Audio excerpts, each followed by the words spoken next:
9월 5일 맥체인 짧은 묵상입니다. 오늘 말씀 사무엘상 29장 30장 고린도전서 10장 에스겔 8장 시편 46편 47편입니다. 오늘은 대적도 돕는 하나님의 사람이라는 제목으로 짧은 묵상을 나누겠습니다. 말씀에 순종하며 하나님을 사랑함으로 십자가를 따르는 사람을 하나님은 도우십니다. 시편 46편의 말씀처럼 하나님이 우리의 피난처가 되시고 환난 중에 만날 큰 도움이 되십니다. 그런데 여기에 더해서 우리가 잘 생각하지 못하는 놀라운 은혜가 또 있습니다. 물론 이 또한 하나님의 주권이며 그분의 은혜인 것은 분명하지요.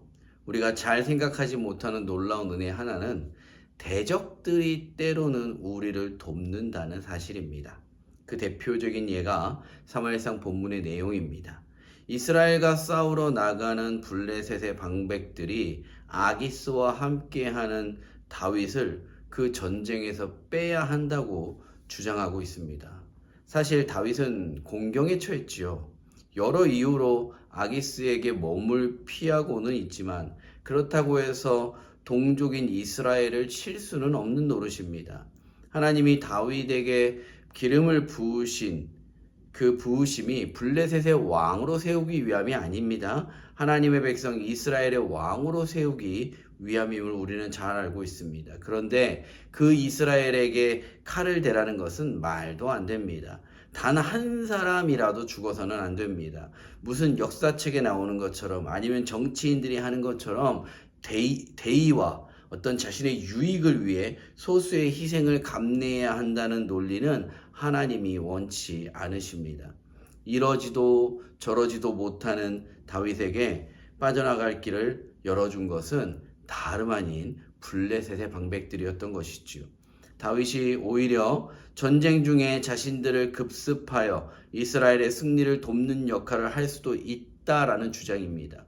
블레셋의 골리앗을 죽이고 나서 부르게 된 그 노래, 그 유명한 노래, 사울이 죽인 자는 천천히요 다윗이 죽인 자는 만만이라 라는 이 노래를 블레셋 방백들도 익히 알고 있었던 것입니다.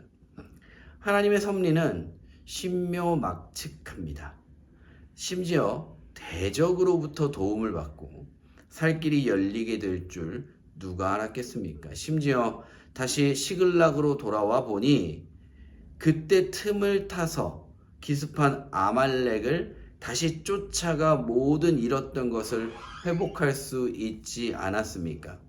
이스라엘과의 전쟁에 참여했다면 동족에게 칼을 겨누어야 했을 터이고 돌아와 보면 아말렉의 침략은 돌이킬 수 없는 상황이 되었을 것입니다. 모든 것이 하나님의 은혜입니다. 하나님의 계획은 완전하며 그분의 섭리는 신묘막측한 줄 믿습니다. 그렇기에 전리품에 대해서도 욕심부리지 않고 모든 것이 하나님의 은혜이기 때문에 욕심부리지 않고 나가 싸운 자나 남아 지킨 자나 모두가 다 함께 나누고 누리는 참 하나님의 나라를 경험하면서 작게 아둘람에서 시작된 이 공동체가 크게 이스라엘 전체에 이르는 그 은혜를 바라게 되는 것입니다. 늘 하나님의 계획과 섭리를 따르며 작지만 강한 그 나라 교회가 될 수 있기를 바랍니다. 하나님께서 때가 되어 부흥을 허락하시면 지금의 이 아름다운 모습이 더 크고 아름답게 꽃을 피는 그리고 그 복을 누리는 우리 모두가 될 수 있기를 주님의 이름으로 축복드립니다.